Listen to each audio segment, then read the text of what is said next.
Pinas. Live mula sa TV5 Media Center Reliant. Kasama ang buong pwersa ng News 5. Ito ang 28 KBP Golden Dove Awards Best TV Newscast. Frontline Pilipinas. Cheese Escudero, all-out war na kay Martin Romualdez. Hindi ako kakampi ni Martin Romualdez. Kaya lalabanan ko siya at lahat ng panglilinlang niya. Diretsa na rin itinuro ang dating speaker na siyang may pakana ng impeachment kay VP Sara. Banat naman ni VP Sara, hindi matatag ang Administrasyong Marcos. Our institutions are clearly abused. They are used for personal gain. Buwelta agad siya ng Malacanang. Ito ay ginigiba lamang ng mga obstructionist na tulad nila. Ngayong nag-resign na bilang congressman, Zaldico, uuwi pa kaya ng bansa o tuluyan ng magtatago?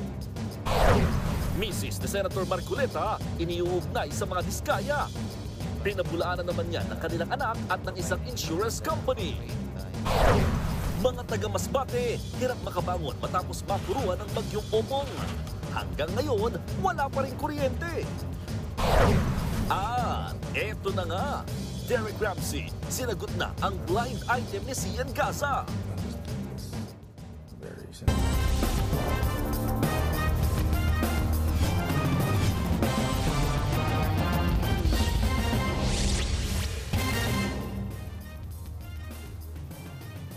Binanata ni Vice President Sara Duterte sina Pangulong Bongbong Marcos at Congressman Martin Romualdez. Sabi ng bise, mahina ang gobyerno habang kumikita raw ng kickback mula sa iligal na sugal si Romualdez. Sagot naman ng palasyo at ni Romualdez, puro kasinungalingan yan. Git ng dating speaker, guni-guni at imbento lang yan ng na-impeach na vice presidente. Nasa frontline na balitan yan si Mean Los Baños.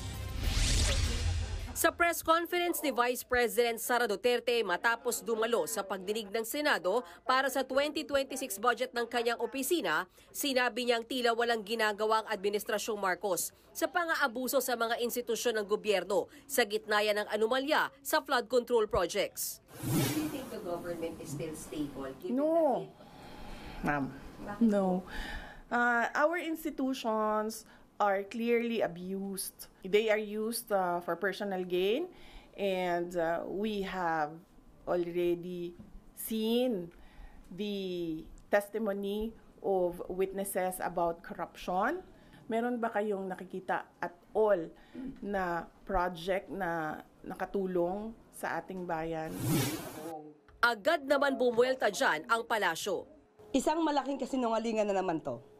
Alam natin na matatag ang ating gobyerno, ang pamahalaang at ang administrasyong Marcos Jr. Ito ay ginigiba lamang ng mga obstructionist na tulad nila. Malamang hindi nila nakikita anong ginagawa ng Pangulo dahil bulag sila. Nagbubulag-bulagan, nakapikit ang mata. Dagdag pa ni VP Sara, hindi na nakakagulat pa na sangkot sa anomalya sa flood control projects ang pinsa ng Pangulo na si dating House Speaker Martin Romualdez. Hindi nga lang daw sa flood control projects ang pinagmumula ng umunoy kickbacks. Pati sa sa illegal gambling. Tumatanggap sila. So, si Martin Romualdez.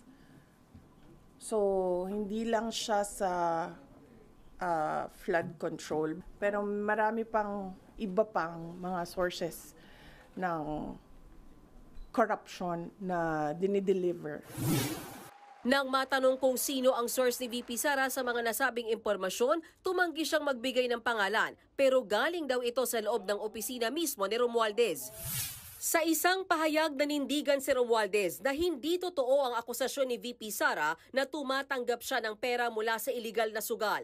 Guni-guni at imbento lang daw ang kwento tungkol sa umano'y mali-maleta ng pera. Puro lang naman daw ito salita at walang ebidensya. Dagdag pa ni Romualdez, nakakalungkot daw na ang mismong vice-presidente na inakusahan at na-impeach ng Kamara dahil sa maling paggamit ng pondo ang siya ngayong nagkakalat ng kasinungalingan. Tinanong din si VP Sara sa kung posible bang may kumpas din si Pangulong Bongbong Marcos sa mga anomalya sa flood control projects. Ito ang kanyang sagot. Yung budget natin, ang huling pumipirma dyan, ang Pangulo, para siya maging batas, para yan ma-operationalize, para natin ma-implement yung batas na yan. Walang direktang sagot siya ng palasyo pero giniit nitong kumpas ng Pangulo ang dahilan kaya may investigasyon ngayon. Ang Pangulo mismo ang nagpasimula ng pag-iimbestiga na ito. Hindi tulad nung nakaraang administrasyon, anong nakita niyong pagbuyan niyang. Ang opinyon ng ang nais lamang ay manira ng gobyerno at siraan ng ating Pangulo, wala tayong makikitang anumang magandang salita mula sa kanya. Nagbabalita mula sa Frontline, Mean Los Baños, News 5. Itinalaga bilang bagong special advisor at investigator ng Independent Commission for Infrastructure si dating PNP Chief Rodolfo Azurin Jr. May paglilinaw naman ang palasyo sa naging posisyon ng nag-resign na si Baguio City Mayor Benjamin Magalong. Nasa Frontline ang balitang yan, si Maricel Halili. Si dating PNP Chief Rodolfo Azurin Jr. na ang tatayo bilang bagong Special Advisor at Investigator ng Independent Commission for Infrastructure o ICI. Ito ang inanunsyo ng Office of the President kasunod ng pagbibitiw ni Baguio City Mayor Benjamin Magalong mula sa ICI nitong nakaraang linggo. Ayon sa Malacanang, tiwala ang administrasyon na malaki ang maitutulong ng liderato at karanasan ni Azurin para matiyak ang accountability at transparency sa paggamit ng pondo ng gobyerno. Nagpasalamat naman si Azurin sa bago niyang role. Nakiusap siya sa publiko na magtulungan para sa hustisya. Kasabay nito, pinasalamatan ni Pangulong Bongbong Marcos sa serbisyo at kontribusyon ni Mayor Magalong sa ICI. Importante umano ang kanyang integridad at kredibilidad sa kampanya ng gobyerno laban sa korupsyon. Ang kanya pong pagbibitaw bilang special advisor ay pinapanalangin naman po na hindi ito makakaapekto sa magiging trabaho ng ICI dahil kumpleto naman po ang ICI at nandun pa rin po ang integridad ng miyembro ng ICI at in addition to that, nandiyan na rin po ang executive director. Ilang oras bago ang resignation ni Magalong, sinabi ni Yuse Castro na ipinag-utos ng Pangulo sa legal team na pag-aralan ang posisyon ni Magalong sa ICI. Paglilinaw ni Yuse Castro, walang inconsistency sa mga naging pahayag ng Malacanang. Wala pong dinagdag ang Pangulo na pagiging investigador niya dahil nga po hindi po siya, or rather he refused to resign as mayor of Baguio. So with that, nakita po ng Pangulo ang maaaring maging conflict at kaya po special advisor po ang kanyang ibinigay na magiging role ni Mayor Magalong. So wala po tayong nakikitang inconsistencies. Nagbabalita mula sa Frontline, Maricel Halili, News 5. Showbiz, eto na nga! Mga kapatid, eto na nga ang mga maiinit na showbiz balita ngayong Lunes. Bago pa nga ang finale ng seryeng Seducing Drake Palma, eto at naghahanda na ang tambalang rap gel nina Robin Angeles at Angela Muji para sa kanilang kauna-unahang pelikula. Nasa Frontline ng balitang yan, si MJ Marfori.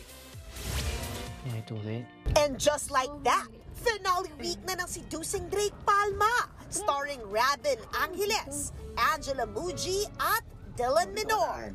Dahil sa hit serye na ito, naging layag na nga sa showbiz ang rap gel o tambalan ni na Rab at Angela. Hindi po namin ina-expect talaga kasi una pa lang po, parang in-instill na po namin sa utak namin na we shouldn't have any expectations.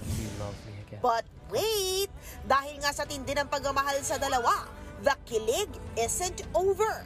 Actually, it's just getting started. Dahil sa Thanksgiving media ko ng dalawa, inanunsyo na ang first ever movie nila. Yan ay ang adaptation ng 2012 hit movie na A Werewolf Boy.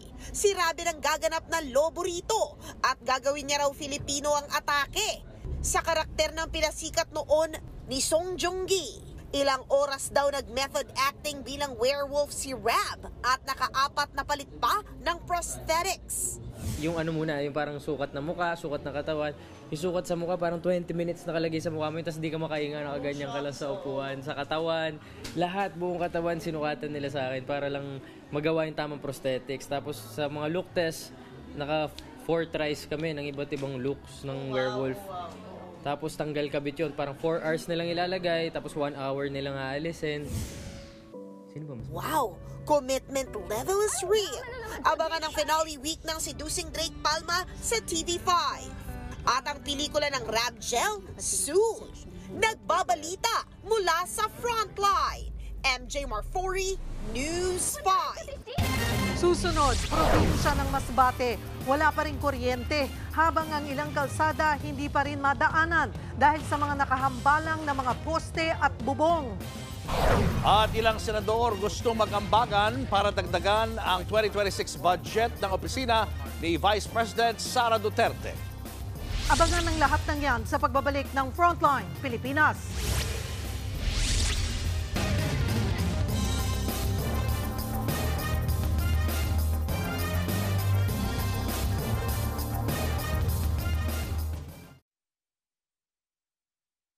Mga kapatid, Julius Babaw po, nasa Middle East o saan mang dako ka ng mundo, manatiling may alam at may pakialam sa mga mainit na balita dito sa ating bansa.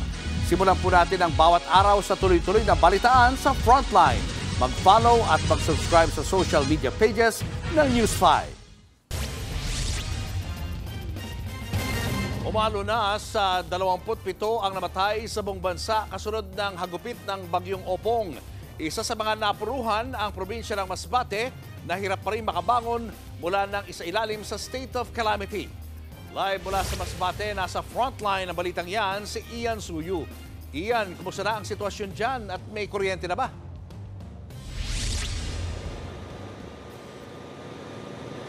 Julius, sa huling talanga ng Masbate PDRRMO, umakyat na sa 8 ang bilang ng mga nasawi dahil yan sa Bagyong Opong dito sa Masbate. At hanggang ngayon nga, wala pa rin kuryente yung buong probinsya. Posible raw na abutin ng 1 buwan bago tuluyang ma-reconnect yung mga nasirang linya ng kuryente dito sa Masbate. Isa ang bayan ng Milagros sa Masbate sa hinagupit ng Bagyong Opong. Naabutan doon ng News 5 na wasak ang mga bahay at nakatumba ang mga puno. Ilang araw nga matapos bayuhin ng Bagyong Opong ang probinsya ng Masbate, maraming kalsada pa rin ang hindi madaanan, kagaya na lamang dito sa bayan ng Milagros kung saan isang malaking poste yung humambalang sa gitna ng kalsada. Bukod pa dyan, yung mga bubong mula dito sa kabilang bahay nagliparan papunta dito sa gitna ng kalsada. Dahil dyan, hindi makadaan yung mga sasakyan at kailangan pa nilang umikot bago makarating sa kanilang destinasyon. Nakilala rin namin si Lola Elnora. Emosyonal niyang ikunwento kung paano nakaligtas siya sa bagyo. Sabi na niya, ilalabas daw ako niya. Sabi ko, hindi pwede. At taas, kung paano ako nakalabas? Kung hindi ako nakalabas, patay ako. Nakaligtas ang mangingisdang si Gerald Andaya, pero nasa pool ang kanyang kabuhayan. Paglabas ko, nako, isa-isa yung bubong, tumutuklap, tapos yung mga, sabi nga mga bahay, nagsipagliparan na. Umiiyak na ako kasi siyempre buhay natin, mahal natin ang buhay natin. Bukod dyan, problema rin ang signal ngayon dito sa Masbate. Ayon kay DICT Secretary Henry Aguda na bumisita kanina, target na maibalik ang linya ng komunikasyon at internet ngayong linggo. Sa ngayon, 35% pa lang daw ang naayos.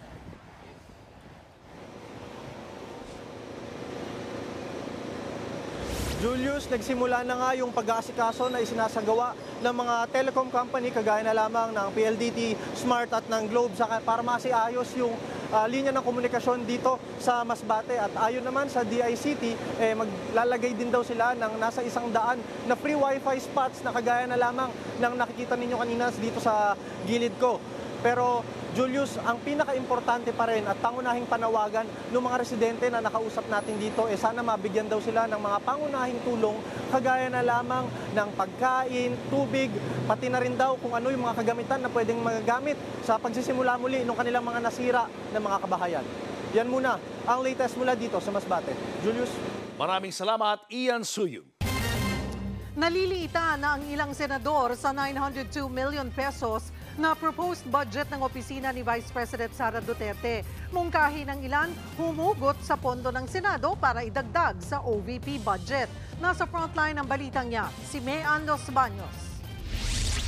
Mahigit 902 million pesos ang pondong hinihingi ng Office of the Vice President para sa 2026 national budget. Sa pagharap sa Senado ni Vice President Sara Duterte, kinampihan siya ng ilang senador.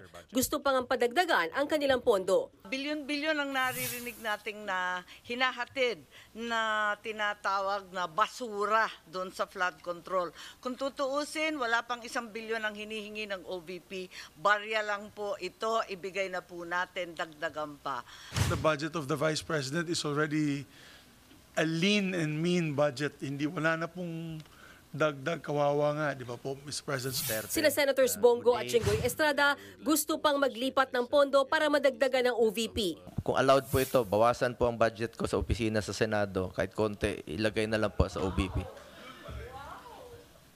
I urge the Senate to support the budget of the OVP in full. Napakaliit po ng increase. 1% lang po. Total naman, meron nagsabi ni isang senador na malaki insertion natin. Ibigay na natin sa Office of the Vice President para maging working Vice President siya. Hindi na rin masyadong ginisa si VP Sara sa pondo ng kanyang opisina at hindi na inungkat ang tungkol sa kontrobersyal niya dating confidential funds. Wala pang 1 oras, lusot agad sa komite ang OVP proposed budget. Parliamentary courtesy rin daw yan sa BICE. Thank you, members of the Senate. Salamat. Thank you. Pagkatapos niyan, all smile si VP Sara sa groovy kasama sina Senators Bato de la Rosa, Bongo, Amy Marcos at Joel Villanueva. Nagbabalita mula sa Frontline, Mean Los Baños, News 5. Isang international volleyball tournament na naman ang ikinakasa sa bansa. Inanunsyo ni Brazilian volleyball legend Leila Barros na dito sa Pilipinas gaganapin ang FIVB Volleyball Women's World Championship sa 2029. Kasunod yan ng matagumpay na Men's World Championship kung saan nagkampiyon ang Italy. Ayon sa FIVB, na ipakita ng Pilipinas ang inclusivity sa hosting ng men's tournament kaya naniniwala silang mangyayari ulit yan sa hosting ng women's tournament. At dahil Pilipinas ang magiging host, ibig sabihin, posibleng makaharap ng Alas Pilipinas Women's Team ang mga nangungunang volleyball player sa buong mundo. Bagay na tinatawag nilang dream come true. Nakaisang panalo na ang defending champions UP Fighting Maroons sa UAAP Season 88 Men's Basketball Tournament. Tinambakan ng UP ang UE Red Warriors 92-75. Naka-bounce back ang Fighting Maroons matapos matalo sa unang 2 laro. Nagpakawala ng 21 points si former Red Warrior Ray Remogat para sa UP. Nagdagdag pa siya ng 7 rebounds, 11 assists at 2 steals. Umakyat naman sa 3 ang winning streak ng Ateneo Blue Eagles. Yan ay matapos nilang pabagsakin ang Adamson Soaring Falcons. Nakuha nila ang 77-58 na panalo. Top scorer si Divine Adili na nag-ambag ng 16 points. Yan muna ang nangungunang balita sa sports. Ako po, si Diego Dario. Susunod, Zaldico nagbitiw na bilang congressman. Congressman Paolo Marcoleta iginiit na independent director lang ang kanyang inang inuugnay sa kumpanya ng mga diskaya. At Derek Ramsey, pinasinungalingan ang blind item na hiwalay na sila ni Ellen Adarna. Yan at iba pa sa pagbabalik ng Frontline Pilipinas.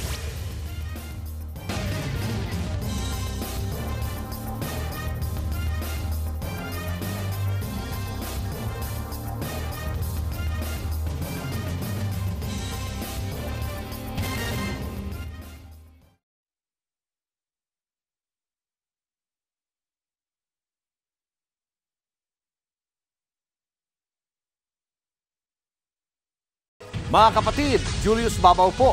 Nasa Middle East o sa amang dako ka ng mundo, manatiling may alam at may pakialam sa mga maiinit na balita dito sa ating bansa. Simulan po natin ang bawat araw sa tuloy-tuloy na balitaan sa Frontline. Mag-follow at mag-subscribe sa social media pages ng News 5. Isang DDS script at linyahan ng mga troll. Yan ang buwelta ni dating House Speaker Martin Romualdez sa mga birada sa kanya ni Senator Cheese Escudero. Sinisisi ni Escudero si Romualdez kung bakit ipinapako raw ngayon ang mga senador sa isyu ng korupsyon sa flood control projects. Nasa frontline ng balitang yan, si Mean Los Baños. Ako, Ginoong Pangulo, hindi ako kakampi ni Martin Romualdez. Lalabanan ko siya at lahat ng panglilinlang niya. Derechahan ng kinalaban ni Senator Chis Escudero si Congressman Martin Romualdez dahil daw yan sa pinalalaganap nitong script na layong gawing fall guys ang ilang senador habang inililihis ang atensyon mula sa mga kongresistang umano'y may sala. Hindi ba natin nakikita na pilit tayong pinag-aaway-away? Ito, sa aking paniniwala, ay bahagi pa din ng script at sarswela na nais palaganapin ni Martin Romualdez upang lituhin, guluhin, linlangin at sirain ang ating lipunan at bansa para lamang huwag siyang mabisto. Sana ay huwag nating payagang mangyari ito. Giit ni Escudero, malinaw ang script para ipako sa publiko ang mga senador at ilihis ang atensyon mula sa Kamara. Klarong-klaro po ang script nito. Ipitin ang 3 dating DPWH officials, pakantahin sa kanila, mema banggit lang na senador, habang pinagtatakpan ang mga congressman na tunay nakasabwat nila. Dagdag pa ni Escudero, dapat pasagutin si Romualdez tungkol sa anomalya sa flood control projects. Hindi raw pwedeng puro mga senador ang pinag-iinitan. Ibinunyag din ni Escudero na noong 2024, siya ang kumilos para bawasan ang pondo ng flood control projects at ilipat sa Department of Agriculture. At isinumbong niya kay Pangulong Bongbong Marcos ang mga nangyari sa 2025 budget na posibleng dahilan kaya ipinag-utos ng Pangulo ang pag-veto sa for later release at pag-hold sa malaking bahagi ng pondo. Marahil, isa rin ito sa mga dahilan kung bakit ninais ng Pangulo na matanggal si Congressman Zaldico bilang chairman ng House Committee on Appropriations. Bukod dyan, si Romualdez din daw ang may pakana ng impeachment case laban kay Vice President Sara Duterte. Ginamit ni Martin Romualdez ang FLR ng pangalan ng Pangulong Marcos upang itulak ang kanilang unconstitutional na impeachment complaint. Sabi nila, pumirma kayo dahil kung hindi lalabas ang pondo nyo na naka-FLR bago mag-eleksyon. Habang sinasabi yan ni Escudero, present sa plenaryo si VP Sara. Nakinig siya sa sesyon matapos maaprobahan ang budget ng kanyang opisina nitong umaga. Sagot naman ni Romualdez sa birada ni Escudero, hindi expose ang kanyang ginawa kundi isang DDS script. Parang katulad daw ng mga linyahan ng mga troll, walang bago at hindi rin daw totoo. Imbes daw na magpaliwanag sa mga issue kaugnay sa flood control kickbacks, nanisi lang daw ang senador. Loyalty performance daw ito ni Escudero kay VP Sara at pumuposisyon bilang kaalyansa sa 2028 elections. Nagbabalita mula sa Frontline, Mean Los Baños, News 5. Nag-resign na bilang congressman si Zaldico sa gitna ng pagkakadawit niya sa mga anomalya sa flood control projects. Binawi na rin ng PNP ang kanyang security detail. Nasa frontline na balitang yan, si Rainiel Pawid. Ngayong araw ang ultimatum na ibinigay ng Kamara para umuwi ng Pilipinas si Ako Bicol Party List Representative Zaldico. Hindi pa siya umuwi pero nag-resign. Sa kanyang resignation letter, ibinungad ni Ko ang kabi-kabilang banta sa kanyang seguridad at maging sa kanyang pamilya. Hindi rin daw siya binigyan ng due process. Magtatalaga raw ng panibagong nominee ang Ako Bicol Party List.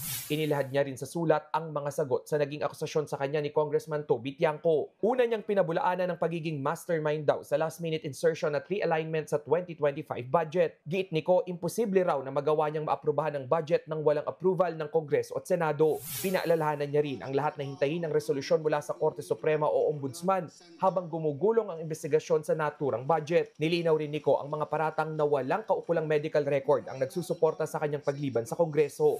Aniya, hindi kailangan ng medical certificate sa pag-a-apply ng leave of absence. Kalagitnaan pa raw ng 2024, nagpapatingin na siya tungkol sa kanyang kondisyon sa puso. Pinabulaanan din ni Ko ang pamumuhay nila ng marangya ng kanyang pamilya. Hindi raw nagbago ang kanilang lifestyle kahit na pumasok siya sa politika. Wala pang pahayag si House Speaker Bogie D pero natanggap na ng kanyang opisina ang resignation letter ni Ko. Sa ngayon, hindi pa tiyak kung uuwi ng Pilipinas si Ko gaya ng kanyang ipinangako. Pero binawi na ng PNP ang 5 pulis na nagsisilbing security detail niya. Kapag ang kanilang BIP ay nasa abroad, nire-recall po nila yung kanilang mga PSP. Specifically po, hindi po alam ng PSPG director kung nasaan po ang specific na bansa. Yung pong nabanggit yun na politiko po. Nagbabalita mula sa Frontline, Rainiel Pawid, News 5. Nabigla raw si House Speaker Bogie D sa pagbibitiw ni Ako Bicol Party List Representative Zaldi Co. Ayon kay D, isususpend pa lang dapat nila si Co na naharap sa ethics complaint sa Kamara. Kung hindi siya makikipagtulungan, dito na raw sana i-expel o sisibakin na si Co sa Kamara. Pero inunahan na ito ng pagbibitiw ng kongresista. Dahil nag-resign na nga si Co, hindi na raw siya maiimbitahan ng Kamara para umarap sa Committee on Ethics. Gayunman, hinikayat pa rin ng House Speaker si Co na umuwi na ng bansa.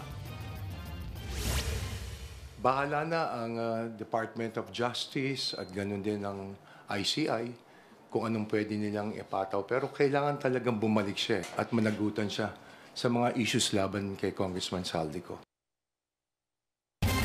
Itinanggi ni Sagip Party List Representative Paulo Marcoleta na may kinalaman ang kanyang ina sa transaksyon ng isang insurance company na ginamit umano ng mga kontratistang diskaya. Ayon kay Congressman Marcoleta, hindi co-owner o regular na direktor ang nanay niyang si Edna Marcoleta sa Stronghold Insurance. Independent director lang daw ito ng kumpanya. Lumabas sa ilang ulat na kinuha ng mga diskayang Stronghold para magbayad ng bond sa mga proyekto. Dagdag pa ni Congressman Marcoleta, walang direktang koneksyon si Edna sa mga transaksyon ng Stronghold. Baluktot daw ang istoryang ito. Nilinaw naman ng Stronghold na walang kinalaman si Edna Marcoleta sa operasyon ng kumpanya pati sa pag-i-issue ng bonds. Showbiz, eto na nga! Mga kapatid, eto na nga. Muling iginiit ng Court of Appeals na sina Tito Vic and Joey o TVJ pa rin ang tunay na may-ari ng copyright ng Itbulaga. Yan po ay matapos tablahin ng korte ang motion for reconsideration ng Tape Incorporated at sinabing inulit lang daw nito ang mga argumentong dati nang ibinasura. Ayon po sa desisyon, ang TVJ ang lumalabas na creative heads ng programa. At dahil hindi naging bahagi ang tape sa creative process, malinaw na ang TVJ ang copyright owners. Pinagbabayad din ang tape ng higit 2 milyong piso bilang danyos at attorney's fees. Susunod, Derek Ramsey, pinasinungalingan ang blind item. Nahiwalay na sila ni Ellen Adarna.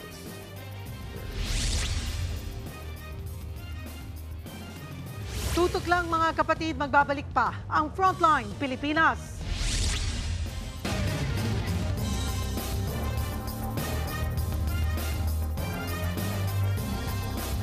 Mga kapatid, Cheryl Cosim po.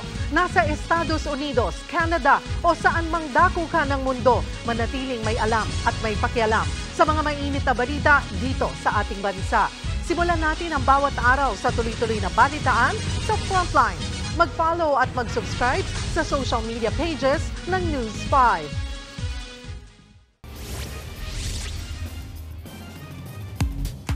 Showbiz, eto na nga! Mga kapatid, eto na nga. Sumagot muli si Derek Ramsey sa mga nang-iintriga sa relasyon nila ng misis na si Ellen Adarna. This time sa blind item ng tinaguriang pambansang lalaking marites na si Sian Gaza. Sa post ni Gaza, hindi naman niya pinangalanan ang sinabi niyang celebrity couple na tila hiwalay na. Pero pahaging po niya, pinagplanuhan umano ng babae ang pagpapakasal sa billionaire celebrity. Sa comment section, isa-isang ibinigay ni Gaza ang clue na tila tumutukoy kina Derek at Ellen. Dati nang maugong hiwalayan ng mag-asawa pero ilang beses na itong itinanggi ng dalawa. Sabi ngayon ni Derek, and I quote, "There's no truth to anything that was said. That's it. That's all I have." End of quote. At yan nga po ang ating mga showbiz update ngayong Lunes. See you tomorrow mga kapatid. Ako po si Jervy Wrightson. At yan ang mga balita at impormasyong dapat niyong malaman sa araw na ito. Mga balita para sa mga may alam at may pakialam. Abangan niyo ulit kami bukas dito sa TV5 sa 1PH, RPTV, True TV at 105.9 True FM. Kami ang inyong mga kasangga sa Frontline Pilipinas.